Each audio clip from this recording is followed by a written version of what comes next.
Hey guys, tonight we're curling up under a soft blanket of twilight to wander through windswept fields, rustling hedgerows, and ancient warrens beneath the earth, guided by nothing but instinct, moonlight, and the quiet courage of rabbits. Yes, you heard right. Rabbits. But these aren't cartoon bunnies nibbling on carrots. These are sentient survivors with their own legends, politics, fears, and fierce loyalties. Welcome to Watership Down by Richard Adams, a novel that's gentle in form but thunderously profound in message. Now, I should warn you, you probably won't survive this without falling in love with the idea of bravery shaped by quiet integrity, or with the way a story about rabbits exposes everything flawed and beautiful in human society. So, before you get comfortable, take a moment to like the video and subscribe, but only if you genuinely enjoy what I do here. And hey, drop a comment with your location and local time. It's always lovely knowing where you're listening from. Now, dim the lights, maybe turn on a fan for that soft background hum, and let's ease into tonight's journey together. It all begins in Sandalford Warren, a place that seems safe and orderly on the surface, but something is off.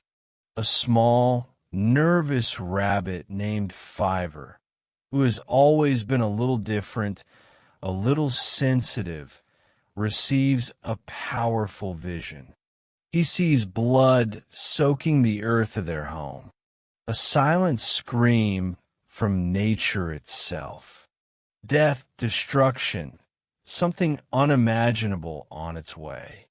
He doesn't know exactly what it is, but he knows they must flee.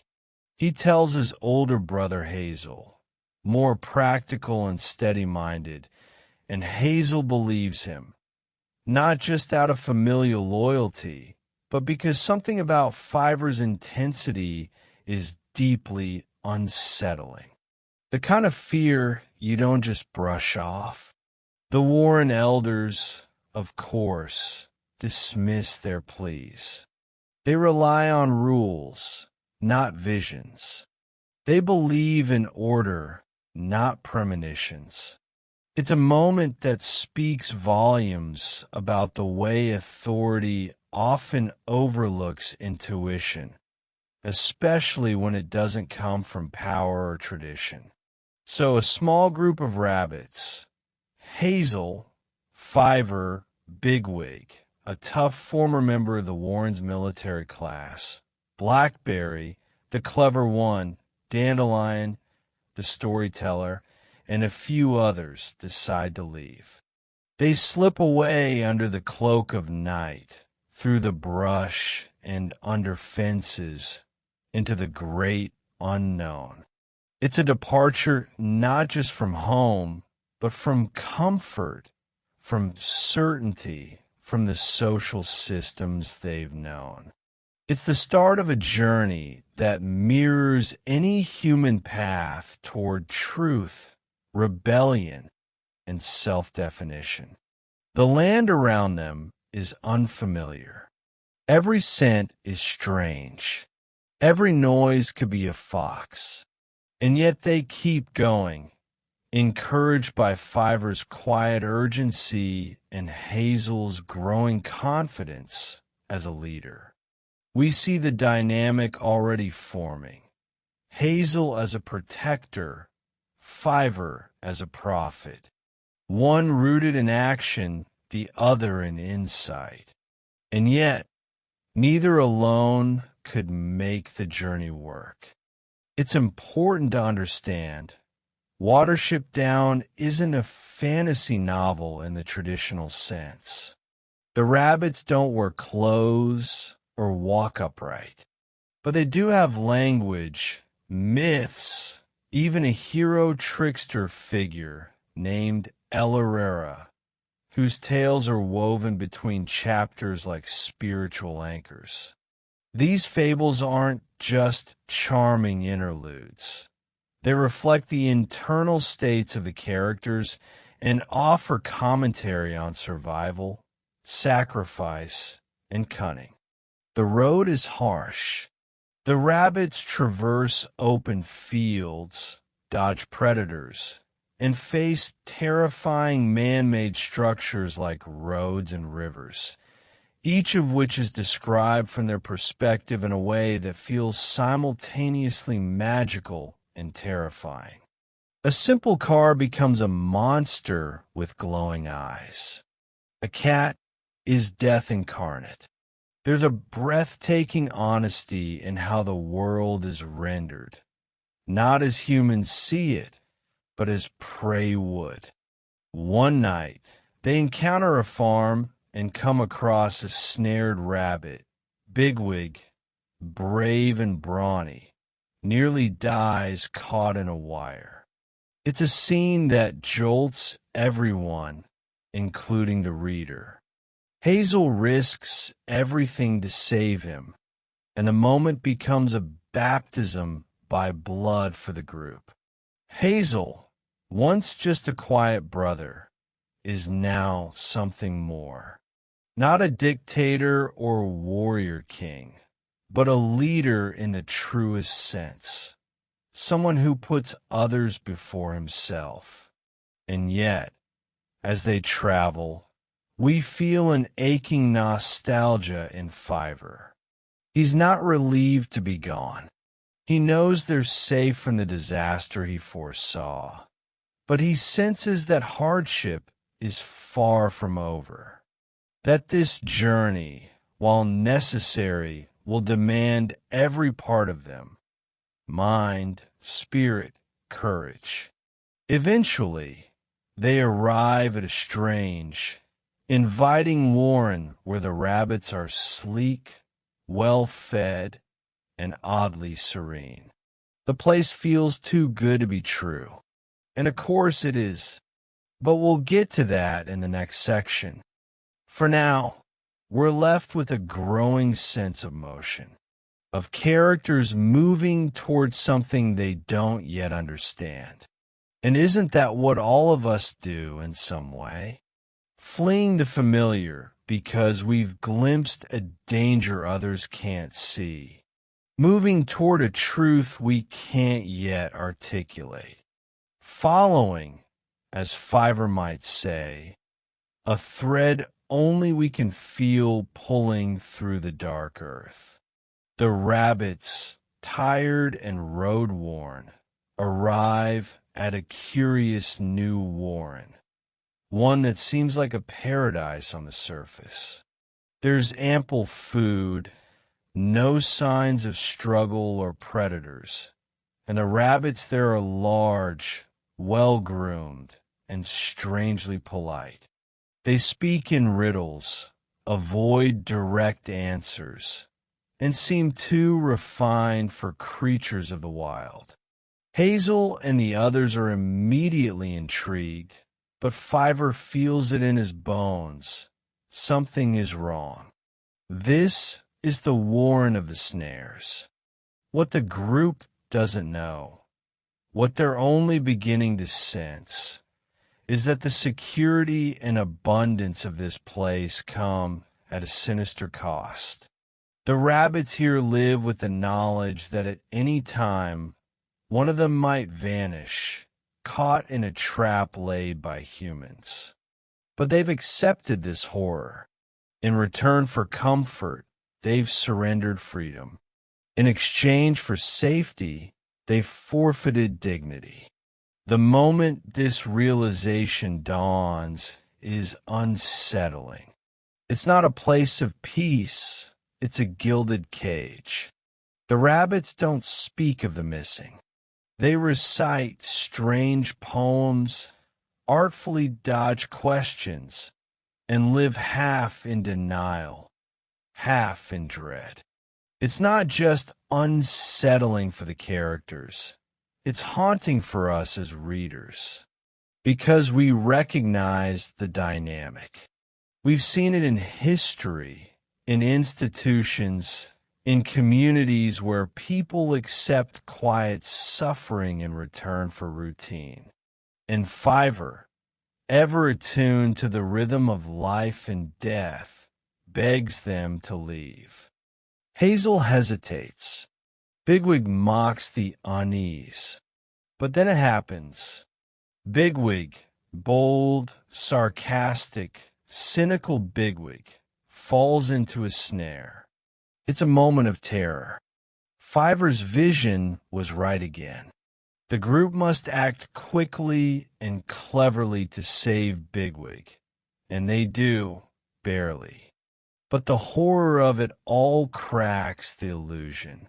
They flee that place, realizing that a false paradise is more dangerous than any wild fox or empty belly. Now the rabbits move on, more united, more mature, and perhaps more haunted. They're not just running now, they're seeking a true home, not comfort without honor, but peace without compromise. And so they journey on, and eventually, after many miles and many trials, they arrive at a place called Watership Down. It's a vast, high hill overlooking the world below. It offers shelter and sight lines. It feels right. This is the land that Fiverr had seen in his visions. There's a sense of ancientness, of permanence in the wind here. The rabbits begin to dig, settle, build. Hazel emerges as a true leader, not through force, but through empathy, through listening, through wise decision-making. Yet a new problem surfaces. They're all bucks, males. Without does, without females, the warren cannot thrive. Survival demands more than escape. It demands continuity. Life must continue, or all this suffering will have been for nothing. So Hazel, in one of his boldest moments, decides to take action. He learns from a bird, Kahar, an injured gull they befriend and help heal, that there are nearby warrens with does. One is a terrifying place called Ephrafa, ruled by a brutal, militaristic rabbit named General Woundwort. And here, the novel shifts from a survival story into something more complex. A confrontation between two visions of society. Woundwort's Ephrafa is the extreme opposite of the warren of snares, where that place offered passive compliance for comfort. Ephrafa enforces rigid order through fear and violence. Every rabbit is watched, every move controlled. The community is efficient, but utterly devoid of freedom or joy. Hazel knows that in order to save their future, they must risk everything to bring a few does back from Ephrafa. So he plans a daring infiltration, not with brute strength, but with cunning, stealth, and diplomacy. It's a battle of wits between Hazel's leadership and Woundwort's tyranny.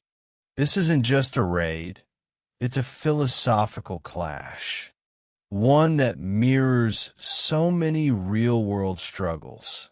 The balance between safety and freedom, authority and autonomy, obedience and self-determination. As the plan unfolds, we witness the growing maturity of the group. Blackberry's cleverness, Bigwig's bravery, Hazel's calm wisdom, all are tested. And even as they make mistakes, they remain loyal to one another. That loyalty, born not of rules, but of earned respect, is the secret strength that Woundwort can't fathom. Eventually, Bigwig goes undercover in Ephrafa, and what he finds is chilling. A society where no rabbit can speak freely, where fear is the law, and where Woundwort reigns with righteous cruelty. Yet among the oppressed does hope flickers, the promise of escape, a chance at life in a place like Watership Down ignites a quiet rebellion. The mission becomes more dangerous with each passing day, but the spirit of the group never fades. They are no longer the timid wanderers of Sandalford. They are builders of a new world, and they will risk everything to make it real. Throughout these pages, Richard Adams weaves fable with philosophy, adventure with allegory. Watership Down is more than a tale of rabbits. It's a meditation on leadership, society, fear, and faith. And here, in this turning point, we feel the culmination of all they've endured pressing into one daring, impossible goal: liberation. It's a story of struggle, of sacrifice, and of the deep, instinctual yearning for a life not just lived, but lived with dignity. Bigwig's infiltration into Ephrafa is one of the most daring, intense arcs in Watership Down. As he enters this grim stronghold, he adopts a new identity, blending in among the oppressed Ephraphans. The contrast between his personality and the suffocating culture of Ephrafa is stark. Bigwig, who values strength, loyalty, and freedom, finds himself amid a regime built on suspicion and subjugation. Rabbits march in fixed patterns, speak only when addressed, and live in constant fear of the council and their unrelenting leader, General Woundwort.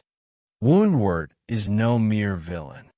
He's a tragic figure, born into trauma, hardened by loss, and obsessed with the idea that control is the only path to safety. He has created a machine, not a community. His authority is absolute, and dissent is swiftly punished. Yet even he, in his fierce and terrifying presence, commands a kind of respect. He is not evil for evil's sake. He believes in order, and he enforces it with brutal logic. Bigwig, under the watchful eye of this powerful regime, begins to earn respect in the ranks. His bravery, his size, and his charisma mark him as a potential officer. And that's exactly what he needs to get closer to the does, those quiet, weary souls who have been denied choice for so long they've forgotten what freedom smells like. One doe in particular, Heisenflay, becomes the beating heart of this plot. She is intelligent, perceptive, and quietly brave. She's been waiting, not just for a way out, but for a reason to believe escape is even possible. Their alliance forms in whispers and glances, in hushed words shared during brief meetings under the oppressive structure of Ephraim society. Risk hangs on every word. If discovered, their fate would be swift and brutal. Yet this fragile rebellion grows stronger with each secret, each plan whispered underground. Back at Watership Down, Hazel is not idle. He and the others prepare. The bond between the two camps, one inside, one outside, is built on trust and timing. Kahar the Gull becomes vital. His aerial reconnaissance gives them information they could never have otherwise. This interspecies friendship is a quiet testament to the book's recurring theme. Survival comes not from power alone, but from connection, from alliance, from loyalty. The escape plan is bold, dangerously so. It involves crossing water, a train line, and dodging effort from patrols. At the center of it is Bigwig, who risks everything by openly defying Woundwort when the time is right. The scene of confrontation between these two titans, Woundwort's cold fury and Bigwig's steadfast defiance, is electrifying. When Woundwort demands obedience, Bigwig stands tall and says, "My chief rabbit told me to stay here, and I'm going to stay here." It's a line etched in the soul of this story. Not just a defiance of authority, but a declaration of loyalty to something greater than fear. The escape is frantic, chaotic, and nearly doomed. There are injuries, setbacks, moments of despair, but they make it out. The does flee with them. Hazel and the others intercept. Together, they race for Watership Down, hearts pounding, danger snapping at their heels. The journey back is not a victory parade. It's an exodus. They're hunted, wounded, and exhausted. But they are also more complete, joined now by new voices, new dreams, a future suddenly within reach. Woundwort, of course, does not let this insult stand. His pride, his doctrine, his very identity has been challenged. He raises an army, and he marches on Watership Down. This is no longer just about rabbits. It's about what happens when tyranny meets resistance, when brute force tries to crush collective will. The quiet hill becomes a fortress. The burrowed tunnels a network of strategy, unity, and hope. And Hazel, always calm, always thinking ahead, has one more idea. He knows brute strength won't be enough.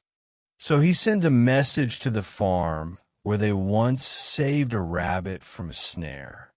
There a dog waits. Fierce, unthinking, but trainable. He's the key. If they can release him at the right moment, he could scatter Woundwort's forces. The final battle is imminent. Watership Down, once a dream of safety, is now a battlefield. And yet, what resonates most in these pages isn't the fight itself, but what the fight represents. This novel, so gentle in its prose, so subtle in its allegory, confronts us with deep questions. What kind of society is worth building? What price is too high for peace? How do we balance freedom with security, community with individuality? The rabbits of Watership Down aren't just surviving, they're evolving. They've built something rare, a home forged from mutual respect, not coercion. A place where courage doesn't mean domination, but dedication to something larger than oneself. As we stand at the cusp of the final confrontation, we feel the weight of everything that's come before.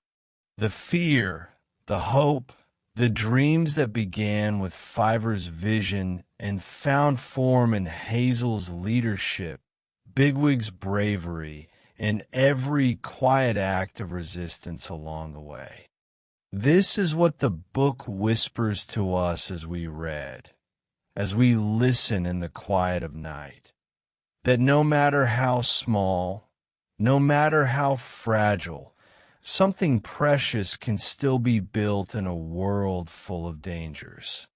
That courage isn't just for warriors. It belongs to the dreamers, the seekers, the ones who dare to say no. The final confrontation between the rabbits of Watership Down and the might of General Woundwert's Efferfin army begins not with a shout, but with an eerie, breathless tension. The sun rises over the peaceful hilltop that Hazel and his friends have fought so hard to call home, now bracing under the shadow of war.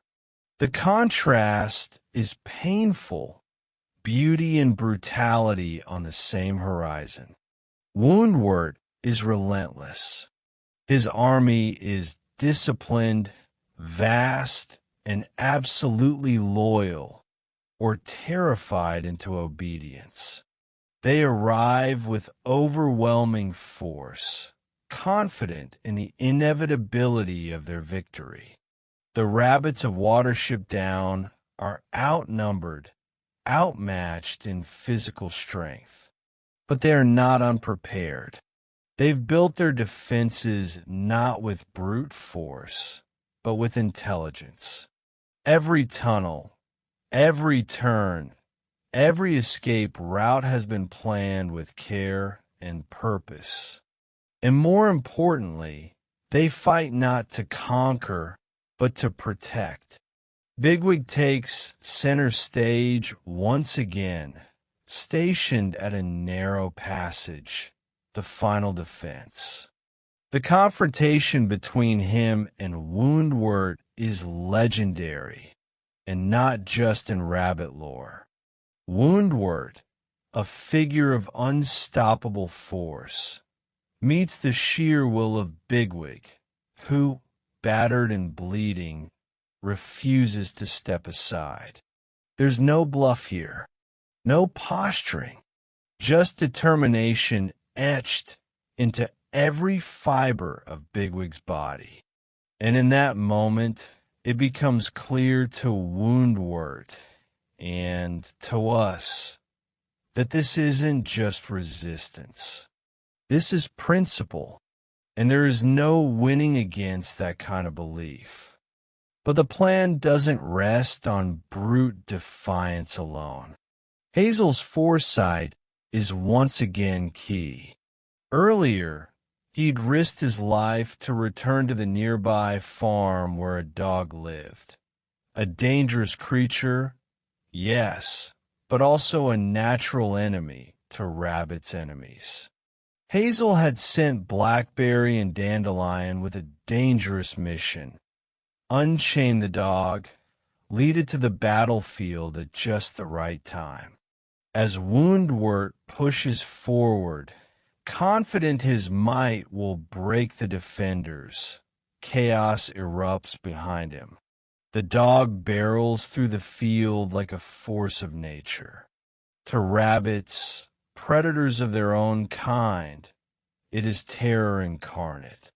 The Efferfans scatter, discipline collapsing into blind panic. Woundwert alone stands his ground. His last known act is to leap into battle against the dog itself. He disappears into the mists, a figure consumed by his own mythos. No body is found. His legend, like that of so many powerful men undone by their hubris, is left to imagination. The war is over. Watership Down is safe. But peace does not settle all at once. The survivors count the cost. Hazel is gravely injured. Bigwig, battered but alive, watches over him. The burrows fill with quiet again, but now it's a peaceful quiet, not one of dread. In time, Hazel heals. He becomes not just a leader, but a founder of a new kind of society. Watership Down is no longer a mere refuge. It's a thriving warren, a beacon of what is possible when survival is paired with values. The does from Afrafa, once timid and silenced, find their voices. They become mothers, leaders, storytellers. Their presence ensures the future of the warren, both biologically and culturally.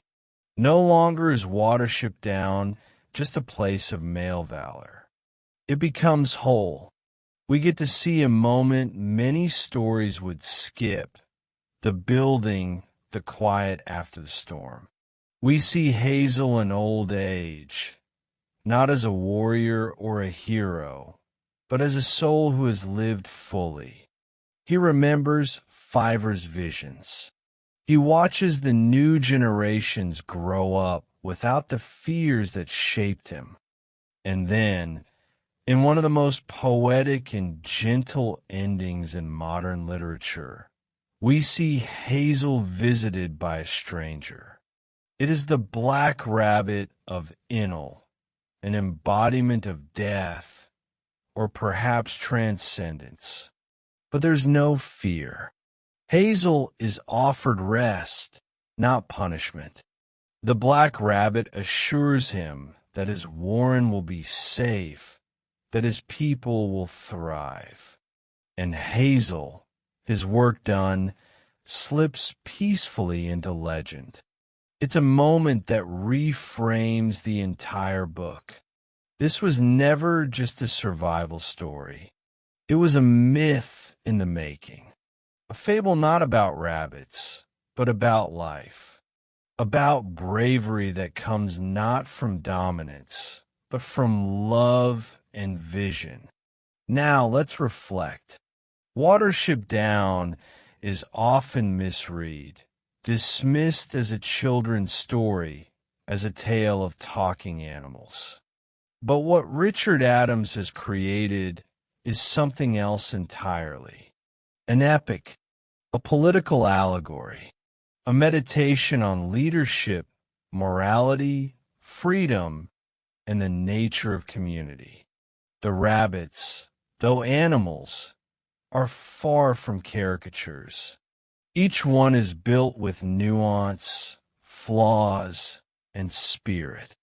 Hazel's thoughtful calm, Bigwig's blunt courage, Fiver's intuition, Blackberry's cleverness.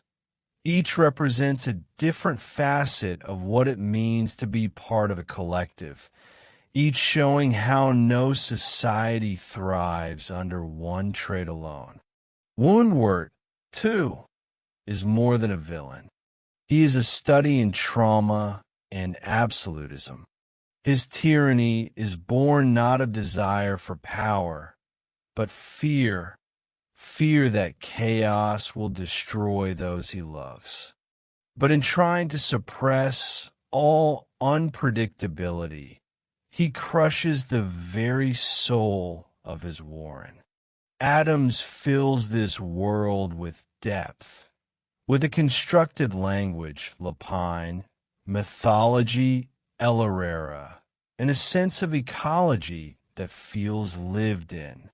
These rabbits may speak, but they also behave as rabbits do. Their social dynamics, their fears of predators, their habits and hierarchies. Everything is rooted in observation, not fantasy. What emerges is a tapestry of thought about exile and return, about how power corrupts when unchecked, about how tradition and storytelling bind a people together, and about the importance of nurturing, not just surviving. Perhaps the most remarkable thing is how Adams lets his characters grow. They do not remain static. Hazel matures into a wise elder. Bigwig tempers his impulsiveness. Even timid Pipkin becomes brave. It's a gentle but powerful message. That change is not just possible, it is essential. And as readers, we change too. What starts as a quest for safety evolves into a meditation on civilization itself. We ask with the rabbits what kind of world we want to live in. One ruled by fear, or one built on trust? This story belongs on level 5 of your journey.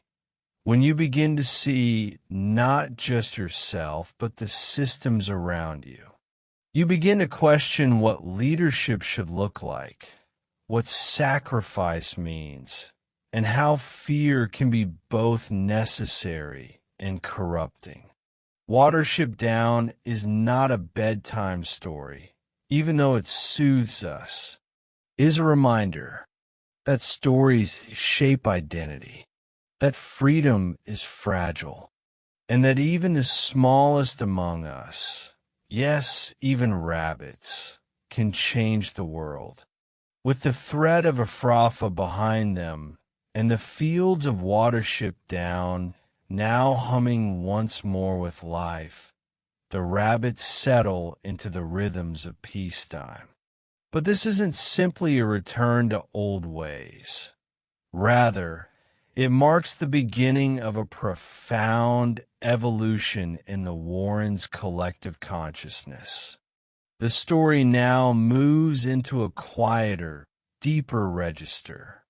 The urgency of survival gives way to the questions of what kind of society should be built now that safety has been secured.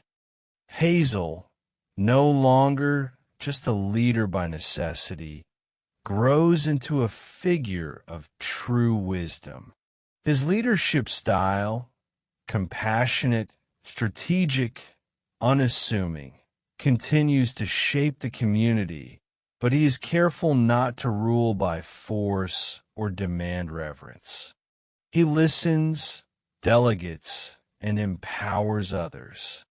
In this subtle transition, we are reminded that the best leadership is often the least authoritarian. This, too, is where the spiritual undercurrents of Watership Down become more pronounced. The rabbits begin to tell more stories of El Herrera, not just as entertainment, but as instruction, cultural glue, and emotional balm. The tales function like scripture, mythology passed through generations to shape moral compass and collective identity. In them, cleverness, humility, and resilience are prized above brute strength. The stories are not just fiction within fiction. They are spiritual scaffolding. This tradition becomes central to the health of the Warren. We see how storytelling fosters not only memory, but meaning. The rabbits learn how to make sense of their trauma, to integrate their past losses into something larger than individual sorrow. In one particularly striking moment, Dandelion recounts a tale of El Herrera tricking the black rabbit of Enel. The listeners are spellbound, not because the tale promises victory, but because it provides comfort in uncertainty. Hope, as Adams reminds us, often lies in believing the impossible. Meanwhile, the integration of does from Ephrafa, reshapes the social dynamics of the warren. The presence of these females brings not just biological sustainability, but a wider emotional and intellectual range to daily life. We begin to hear their voices, once silenced under Woodward's authoritarianism, emerging with opinions, suggestions, even humor. The Warren evolves from a military band of brothers into a multi-generational community rooted in reciprocity.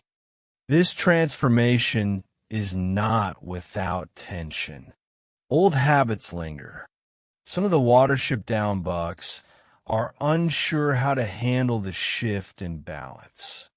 But Adams shows us the gradual, patient process of societal healing, the softening of rigid structures, the forging of new understandings, the difficult beauty of integration. It is during this period that Adams introduces deeper symbolic themes. The natural world, rivers, fields, storms, predators, takes on the role of silent philosopher. The rabbits, though anthropomorphized, remain bound to the instincts and limits of their species. They fear the open sky, yet marvel at its expanse. They rely on scent, sound, movement. These primal interactions become meditations in themselves. Every rustle in the grass is a potential predator. Every sunrise, a resurrection. We also witness the enduring trauma left by Ephrafa. Some of the Ephraim rabbits carry emotional scars. They are skittish, overly submissive, unsure how to operate in a free society. It's here that Hazel's genius shows again. He doesn't force them to adapt quickly, nor does he sideline them. Instead, he allows space for their growth. Slowly, the trauma uncoils, not vanishing, but becoming manageable. In their recovery, we're shown a powerful allegory for victims of totalitarianism and the long road back to wholeness. Hazel himself wrestles with change. As his role diminishes in day-to-day matters, he reflects more. He seeks solitude. He listens to Fiver's cryptic dreams more carefully, sensing that these moments contain truths too subtle for strategy. There's a quiet loneliness in Hazel's maturity, the solitude that often comes with deep awareness. But it's not bitter. It's reflective. And then there's Fiver, still strange, still dreamy. He doesn't fit easily into roles of governance or practicality, yet Hazel continues to seek his counsel. This persistent trust in the irrational, the intuitive, is one of the book's most quietly radical ideas. Rational planning and brute force may win battles, but it is inner knowing, the ineffable voice of intuition, that often keeps a society from losing its soul. Fiver's visions become less about danger and more about direction. He speaks in riddles, yes, but there's a coherence to his warnings. In one vision, he speaks of a light fading in the roots of the earth. The meaning is unclear, but Hazel listens and alters a plan accordingly. The future, Adams reminds us, is not something we can conquer. It is something we must listen for, gently. The new generation of rabbits is born and raised in peace. They know the stories of El Herrera not as desperate prayers, but as cultural inheritance. For them, Bigwig is a hero, Hazel a myth, Fiver a prophet. They play in the tunnels built with struggle, unaware of the blood once spilled to make them. This too is the cycle, and perhaps the deepest success. As the rabbits of Watership Down build their society, we, as readers, begin to see the allegorical weight of it all. Adams is no longer just telling a story of rabbits. He is reflecting on the very architecture of civilization, how cultures are born from myth, sustained by memory, and tested by fear. He is asking what kind of freedom is worth building, what kind of leadership is worth following.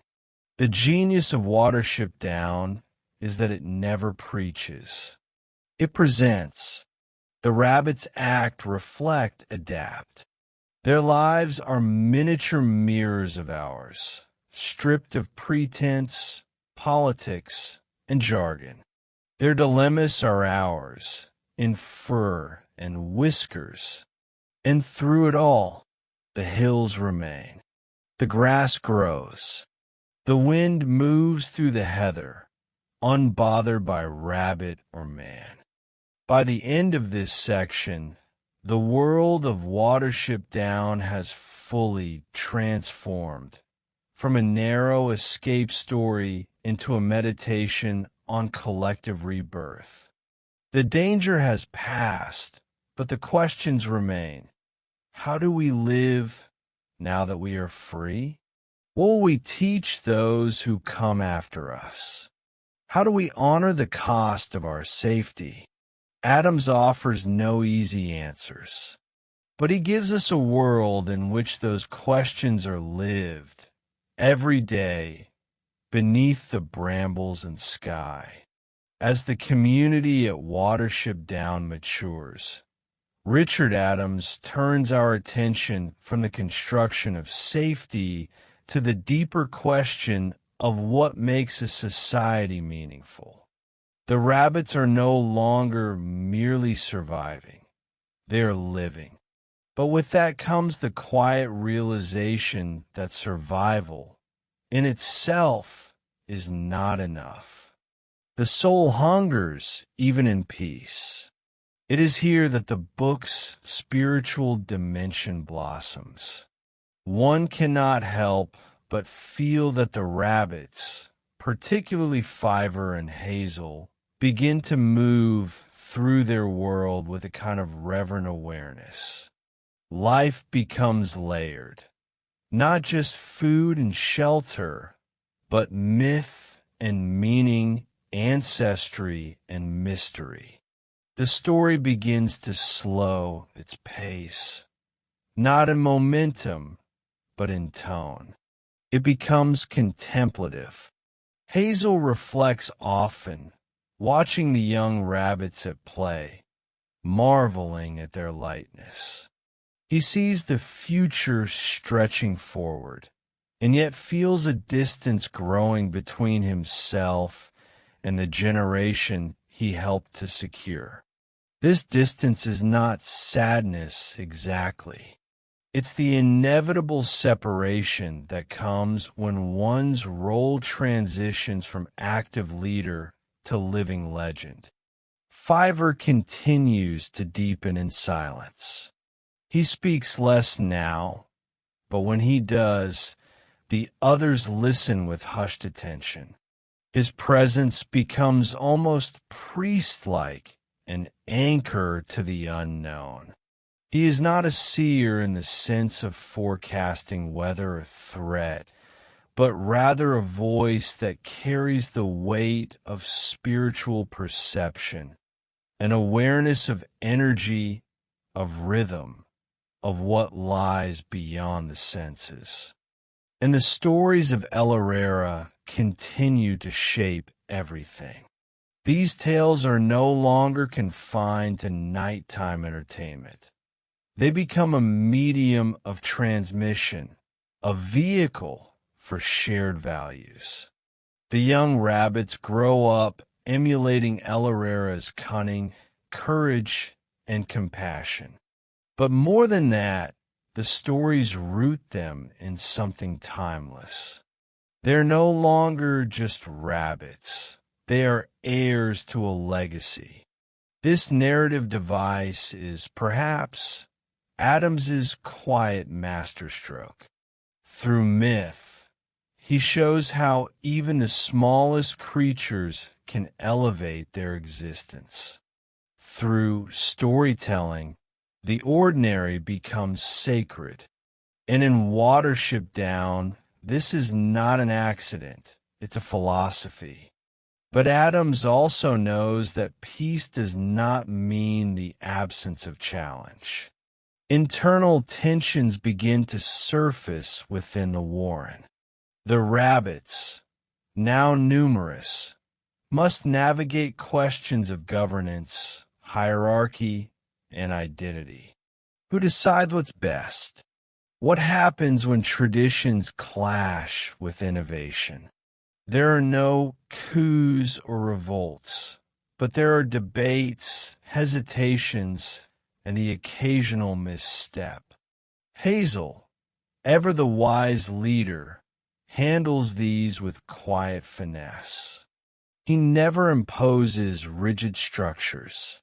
Instead, he fosters a culture of open dialogue, where even dissent is not punished but explored. This, Adam seems to suggest, is how a society matures, by allowing itself to question, to stumble, and to grow. There's also a sense of mortality creeping in. Hazel, though strong, begins to feel the weight of time. He is not ill, not weak, but he becomes more aware of the limits of his own span. This awareness brings him closer to Fiver, whose own sense of time has always been more fluid. The two share long silences together, watching the stars, listening to the wind. These are not idle moments. They are meditations, wordless conversations between souls who understand that the deepest truths need no language. The rabbits also begin interacting with other species in more nuanced ways. A memorable friendship with Kihar, the seagull, highlights this beautifully.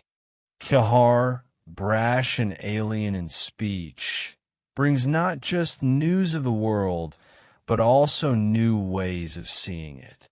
His very presence challenges the rabbits' understanding of themselves. If a bird can navigate oceans, then perhaps their own warren is not the center of the universe after all. This expansion of perspective is subtle but powerful. The rabbits begin to see themselves as part of a broader ecological symphony. They notice patterns in the weather, migration, the flowering of plants. These observations are not framed as science. They are wonder. And in that wonder, there's growth. It's worth noting how deeply Adams respects the intelligence of his audience. There are no heavy-handed moral lessons, no patronizing explanations. Instead, he offers a tapestry of experience and trusts the reader to feel its depth. He does not flatten complexity for the sake of clarity. He revels in the richness of ambiguity. And perhaps nowhere is this more evident than in his treatment of death. The rabbits do not speak of it often, but it is always near. It stalks the edges of the story like a shadow in the bracken. And when it comes, whether in the form of predator, accident, or time, it is met not with terror, but with reverence. The black rabbit of Inal, that silent reaper of rabbit lore, is not an enemy. He is a necessary part of the cycle. The stories say that Elarera himself deals with the black rabbit, not in combat, but in negotiation. And so too must every rabbit one day. This mythological framework allows Adams to speak of mortality with dignity. Death is not an end, it is a passage. And this, again, reflects the depth of the book's spiritual undercurrent. Though written in the language of animals, Watership Down is, at its core, a book about what it means to be human. It explores leadership, freedom, trauma, healing, culture, myth, nature, and death, not in grand declarations, but in lived moments.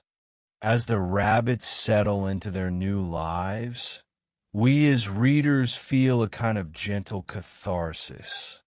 The struggle has not been erased, but it has been integrated. The old wounds do not vanish, but they are no longer raw. And that, perhaps, is what healing truly means. Not the erasure of pain, but its transformation into wisdom. There's a scene in this section, quiet, almost forgettable, where Hazel watches a group of young rabbits playing by the edge of a burrow. He doesn't say a word. He just watches and smiles. That smile contains volumes: pride, relief, distance, love, and a hint of sadness. It is the look of someone who has seen too much to be naive, but who still chooses to believe in joy. And that is where we leave this part of the story, not with a climax, but with a deepening. The rabbits are no longer just survivors. They are citizens. They are teachers. They are storytellers. And above them, the sky remains wide and open, like a promise. In the serene days following their trials, the rabbits of Watership Down find themselves facing a new kind of challenge, one that comes not from predators or humans, but from within. When survival is no longer the only priority, a question begins to echo through their lives. What kind of world are we building here? Richard Adams masterfully shifts the focus from external threats to internal structure. The narrative, still gentle in tone, deepens in complexity. As the rabbits grow into their new home, they begin to consider not just how to live, but how to live well, with purpose, justice, and dignity. Hazel recognizes that they cannot thrive as a community without diversity and renewal. The Warren Lax does, female rabbits, and without them, their future is imperiled. This issue is practical, but it opens the door to broader questions about balance, partnership, and community continuity. Hazel's decision to seek out isn't merely about breeding. It's about creating a future where every rabbit has a place. This mission leads to the daring raid on Ephrafa, a totalitarian warren ruled by the iron-pawed General Woundward. And here, the novel takes a significant tonal shift.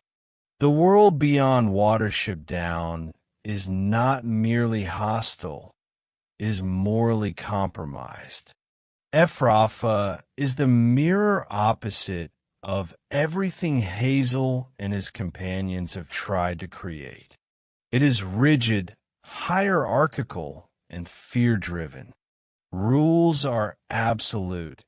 Individual expression is punished, and surveillance pervades every tunnel. It is, in a word, oppressive.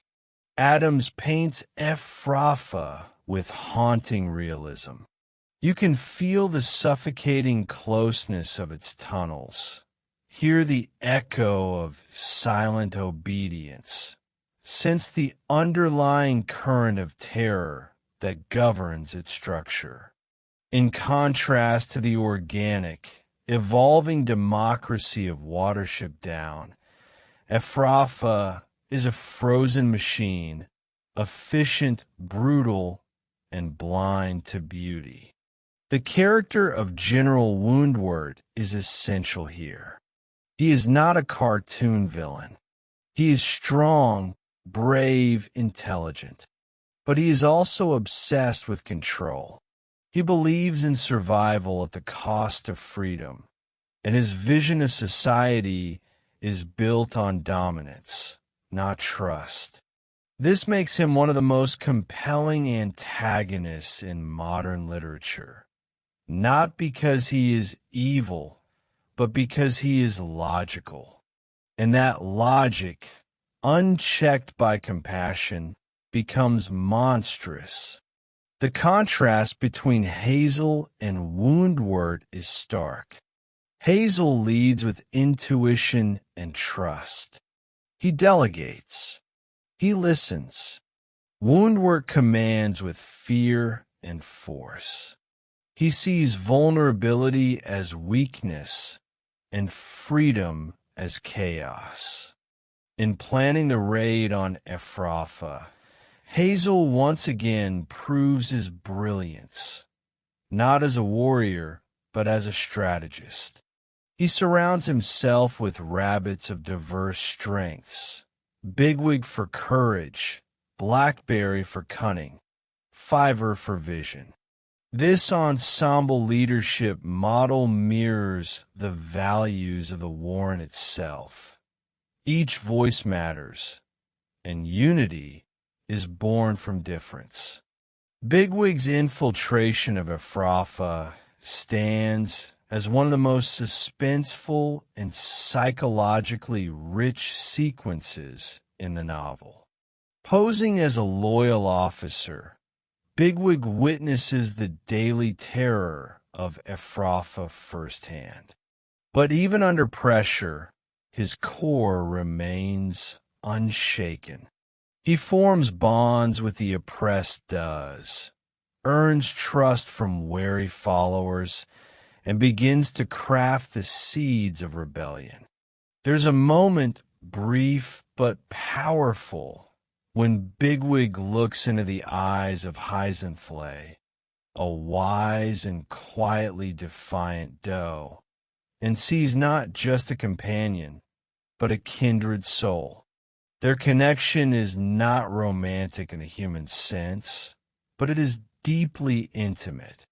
It is a recognition of mutual strength, mutual sacrifice, and mutual hope. Adams reminds us here that love, in all its forms, is a radical act, especially in places designed to extinguish it.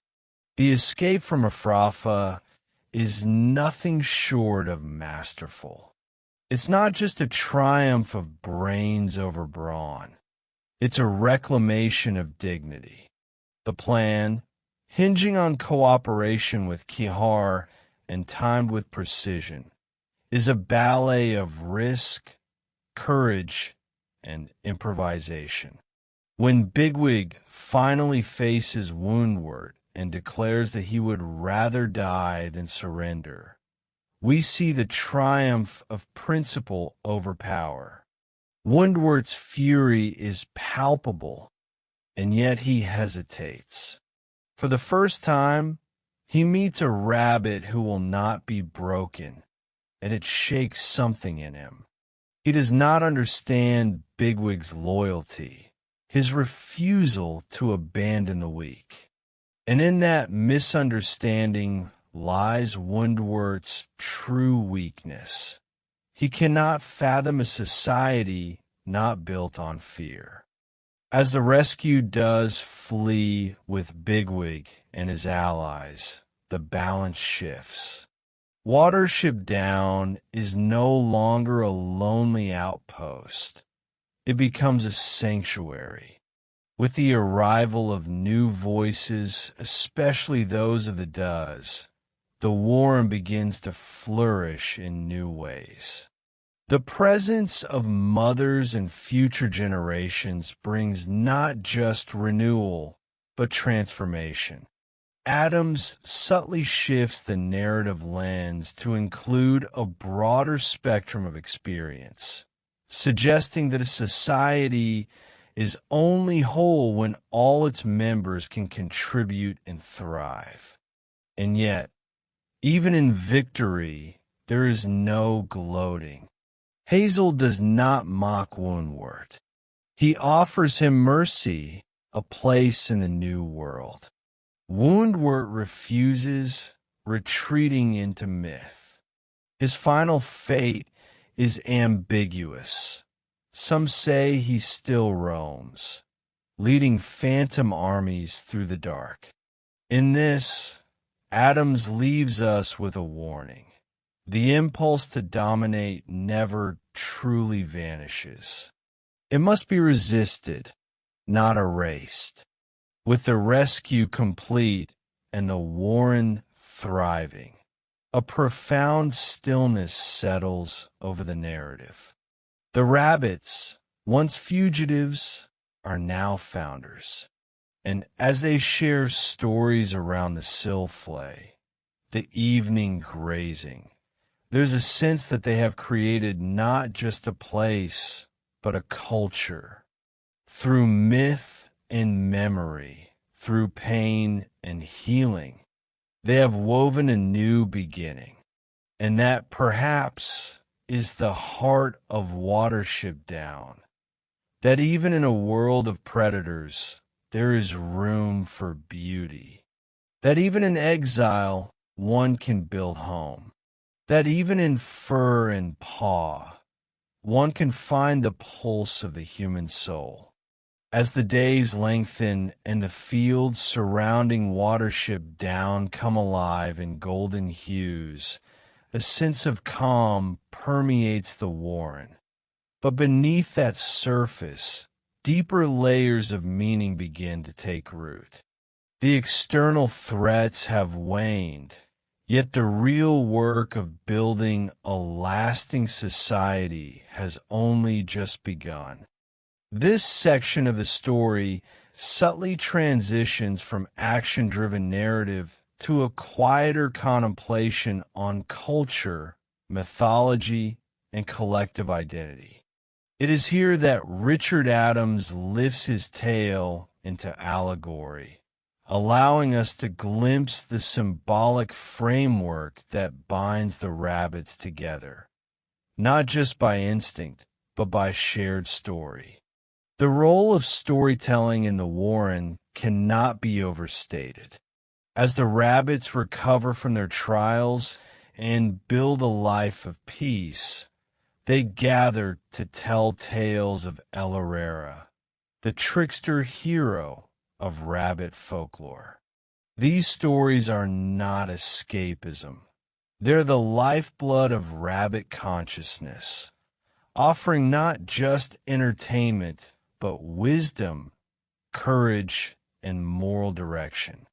Adams creates a parallel world within the narrative, a mythic space where values are tested and encoded. El Herrera is no saint.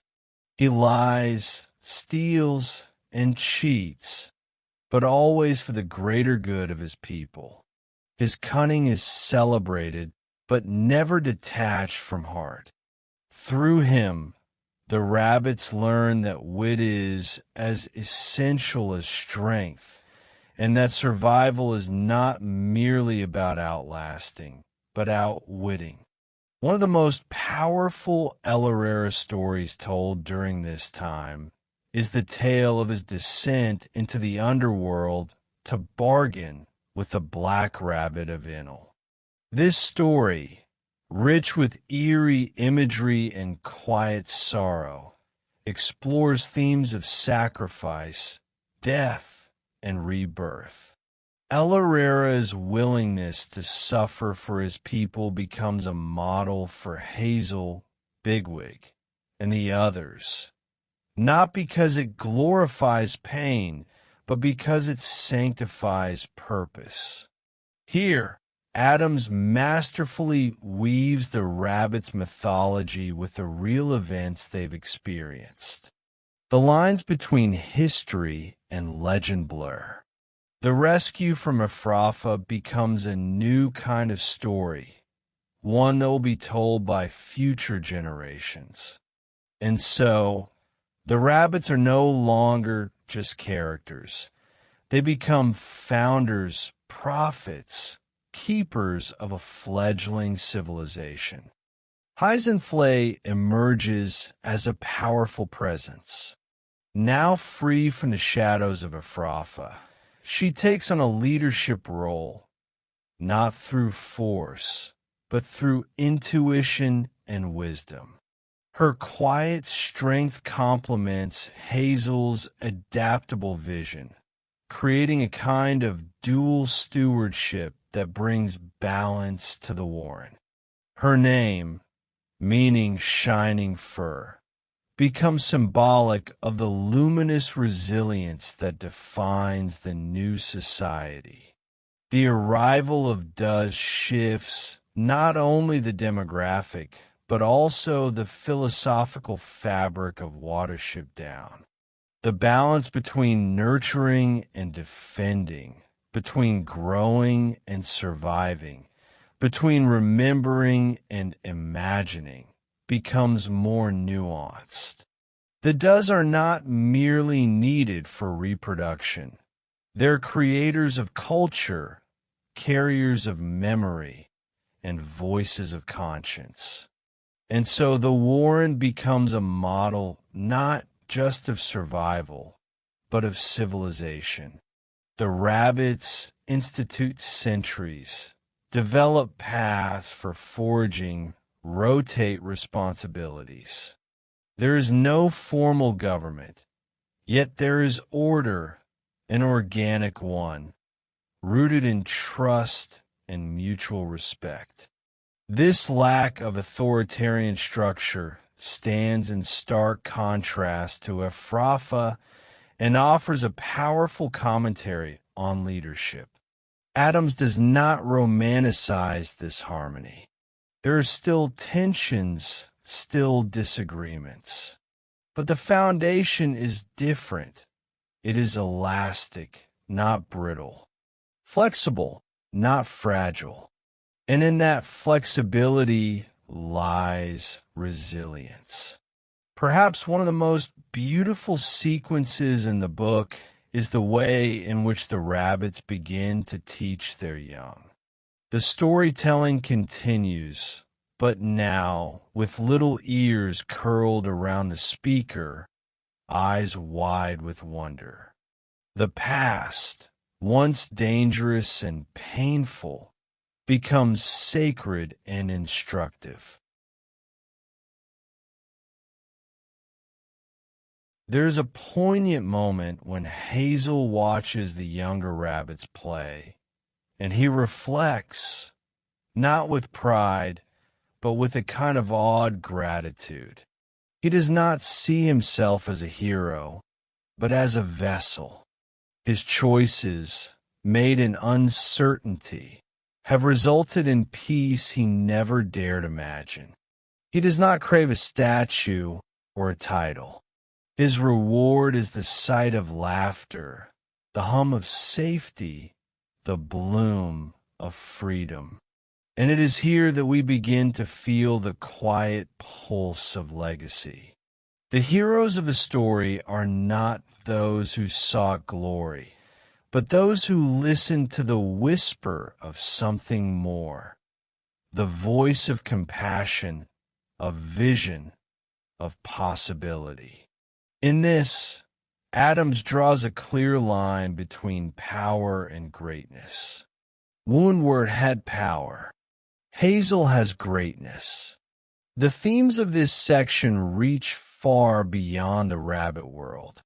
They speak to the essence of what it means to build a life of meaning after hardship, to gather the shattered pieces of identity and weave them into something whole, to move from reaction to creation, from instinct to intention. In many ways, this part of Watership Down feels like the gentle exhale after a long, harrowing breath. But it is not mere rest. It is reflection. It is what happens when the storm passes and you are left with a wide-open sky. What will you build now in the sun? The landscape, too, echoes this transition. Adams describes the down in painterly strokes. Its soft hills, the rustle of leaves, the golden sheen of late afternoon light. The rabbits are no longer just travelers through this space. They belong to it. They shape it and are shaped by it. The natural world, which once loomed with danger, now partners with them in a quiet harmony. And still, beneath it all, the pulse of myth continues. El Herrera smiles from the shadows. His tails dance on the wind. The rabbits, once lost and hunted, are now storytellers themselves, custodians of a legacy that blends truth and imagination, past and possibility. As the sun sets over Watership Down and the rabbits retreat into their burrows, the night carries not fear, but a lullaby. The silence is no longer empty, it is sacred. And in that hush, we understand what Adams has been telling us all along. That home is not a place, it is a promise. Night falls softly over Watership Down, and the rhythm of life settles into something deeply organic, measured, harmonious, and tenderly enduring. But just as the rabbits seem poised to enter a golden age of peace, Richard Adams offers us one last, subtle trial, not of brute force or overwhelming danger, but of choice, of legacy, of time. This final phase of the narrative is less about survival than about meaning. The Warren thrives, yet Adams reminds us that no society exists outside the tides of change. Seasons turn, rabbits age, and even the most sacred of stories must eventually make room for new ones. It is within this transition that the novel reveals its deepest questions. What does it mean to lead once the crisis has passed? How do we let go when everything we've built stands strong without us? Hazel, still gentle, still steady, now finds himself in an unfamiliar role, not as a hero at the helm of a rescue, but as a caretaker of peace. And it is perhaps in this quieter leadership that his character glows the brightest. There are no dramatic confrontations now, only decisions to be made about hunting paths, forging routes, and the rhythm of teaching the young. But it is in these subtle details, the stitching of a society, that Hazel's wisdom shines. Bigwig, too, flourishes in the absence of war. Once the embodiment of strength and fury, he now serves as protector and teacher. He trains the younger bucks with equal parts discipline and affection. He tells stories not just of battle, but of courage and loyalty and patience. He has evolved, not weakened, not domesticated, but deepened. The bond between Hazel and Fiver also matures into something profound. Fiver's visions no longer come as frequently, but his presence remains ethereal and grounding. He often sits quietly near the edge of the warren, looking at the sky. He has always seen beyond the world, the danger, the soul. And now, his gift feels less like prophecy and more like insight. When he speaks, others listen. When he is silent, the world feels closer. Adams allows the warren itself to become a character, alive, evolving, textured with memory. The tunnels have a kind of architecture now. The walls are smoother, lined with moss. Certain hollows are reserved for teaching, others for rest. The scent of the place has changed, too. No longer the scent of fear and flight, but one of roots and rest and permanence. Mythology continues to nourish the community. El Herrera's stories evolve, incorporating new elements. Bigwigs stand at the bridge, Hazel's cunning alliance with a bird, the defiance of Ephrafa. These events begin to take on the shape of legend, exaggerated perhaps, but not dishonestly. They are told around fires, beneath the stars, with reverence. The young listen with shining eyes, and the old smile, not with pride, but with understanding. As winter arrives again, the tone becomes more reflective. Adams's prose takes on a slower cadence. There are fewer dangers now, but the natural world remains powerful. The rabbits adapt. They store food differently. They dig deeper. They huddle together longer. And yet, there is no dread, only preparation. They have become part of the land, not merely surviving it. And then, quietly, beautifully, Hazel begins to fade. There is no illness, no tragic fall, just a soft diminishing. He moves more slowly, speaks more rarely. He listens more.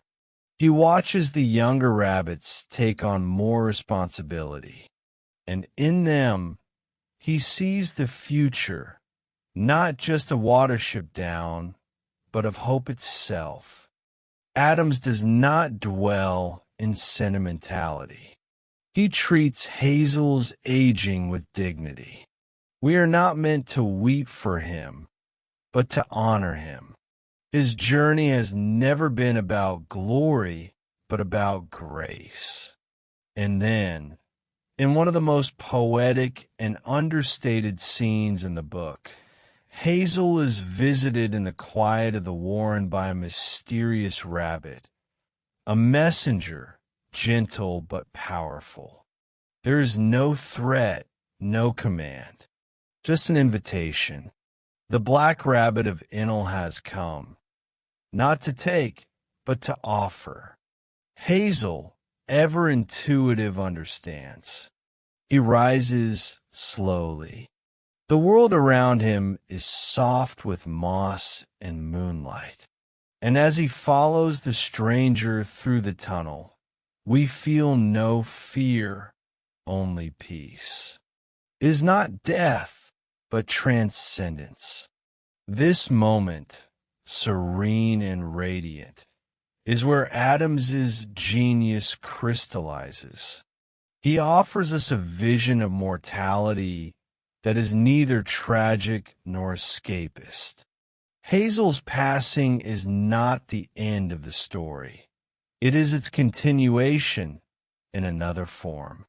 He leaves not a vacuum, but a legacy, and his final act is not departure, but trust in his warren, in his people, in the stories that will outlast him.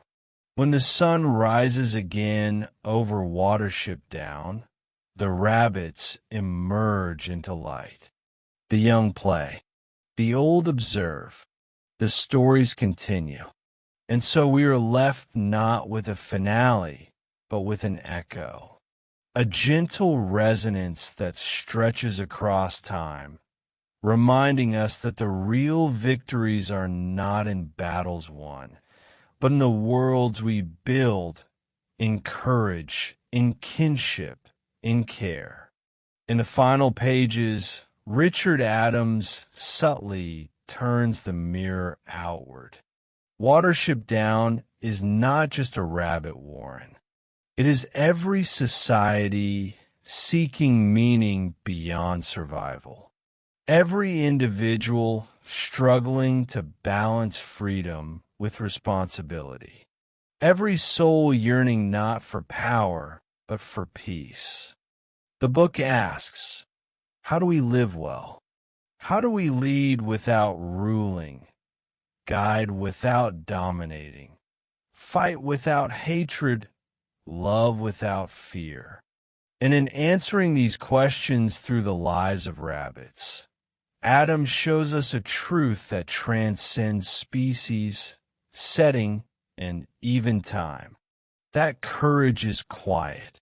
That leadership is service. And that home is something we build, not find. And so we arrive at the quiet coda of Watership Down. Not a dramatic crescendo, but a soft exhale. The story settles like morning mist across the downs, and we, the readers, are left gazing out across the fields, wondering what we've just witnessed.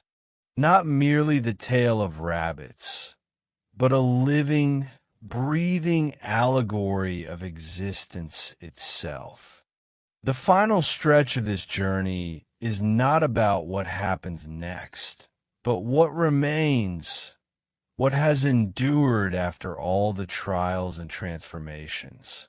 In literary terms, Adams has completed a cycle, but in emotional and philosophical terms, he has opened something much wider, a reflection on society, mortality, morality, and myth. This is where the review and analysis deepen, and Watership Down truly earns its place in playlist level 5.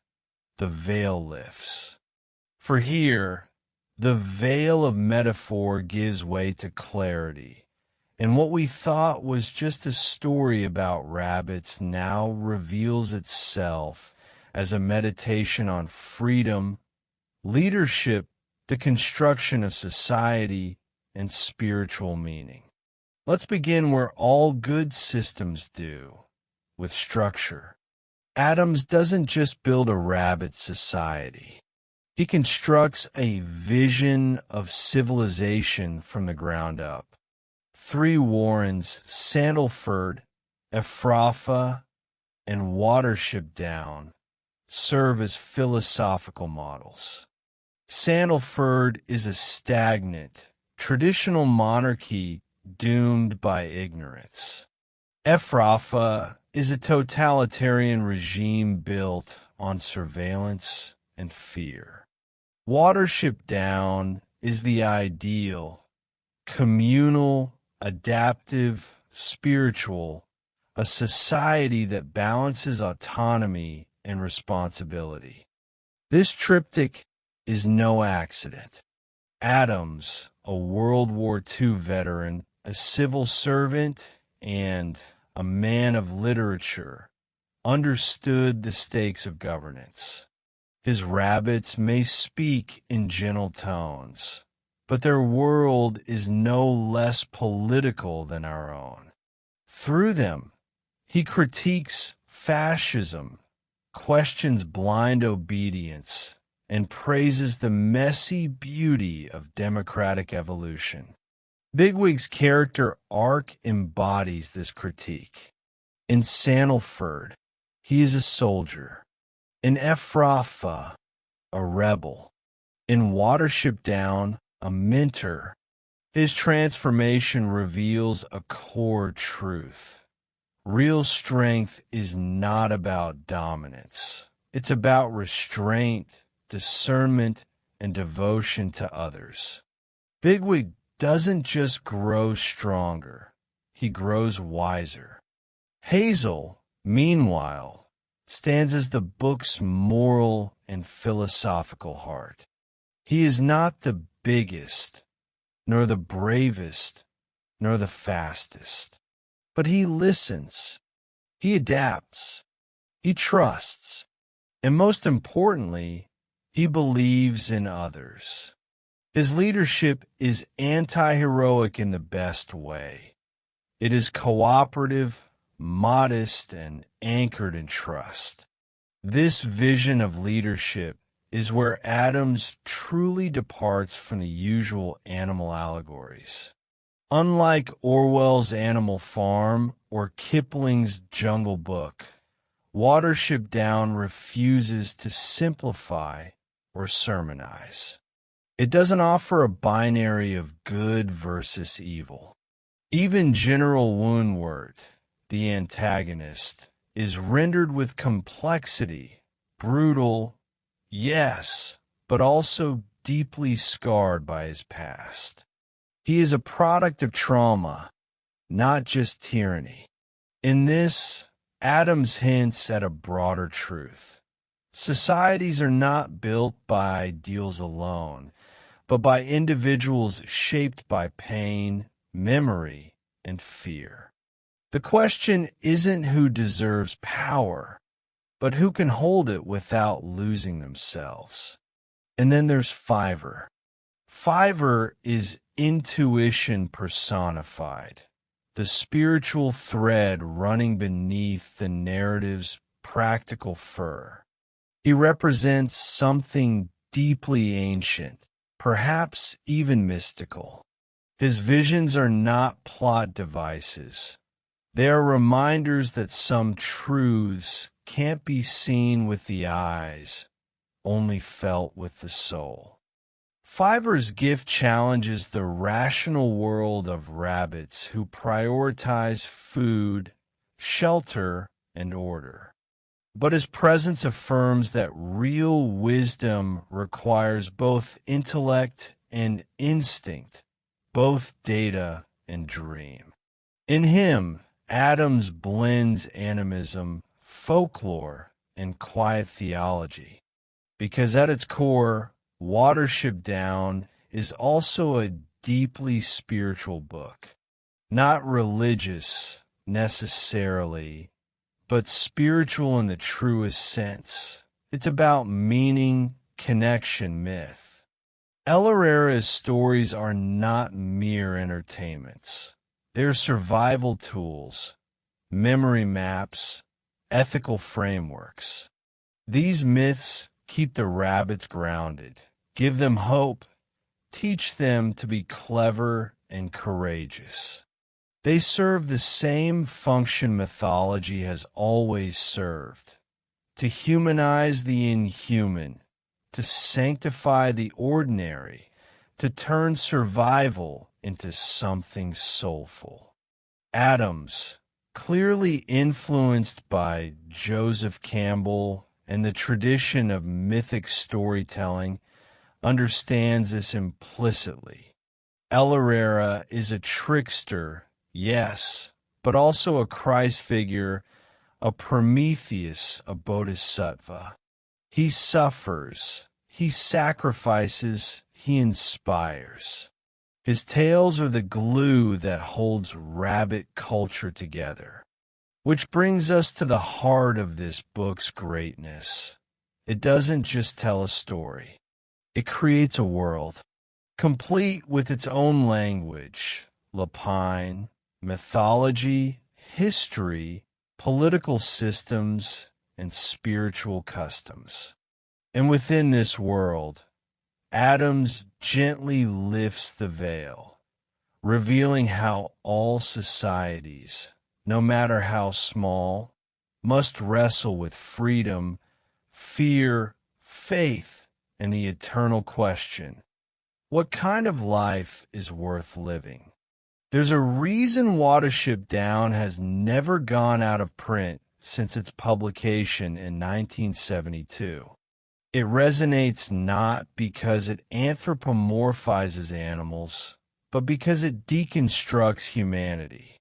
Through rabbits, we see ourselves raw, earnest, scared, brave.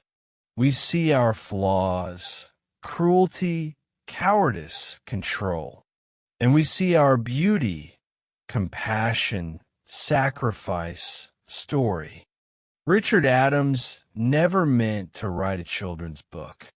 He meant to write a true book, one that could speak to young minds just awakening to the world and to older souls aching for meaning. One that could live inside the reader long after the final page, echoing not with facts, but with feeling. And that's precisely what he accomplished. As the story ends, as Hazel passes quietly into legend, Adams gives us not just closure, but continuation. The stories go on. The warren endures. The next generation listens. The wheel turns. And somewhere in the tall grass, beneath a sky embroidered with stars, a rabbit lifts his nose to the wind, sensing something ancient, something sacred. Not danger, but destiny.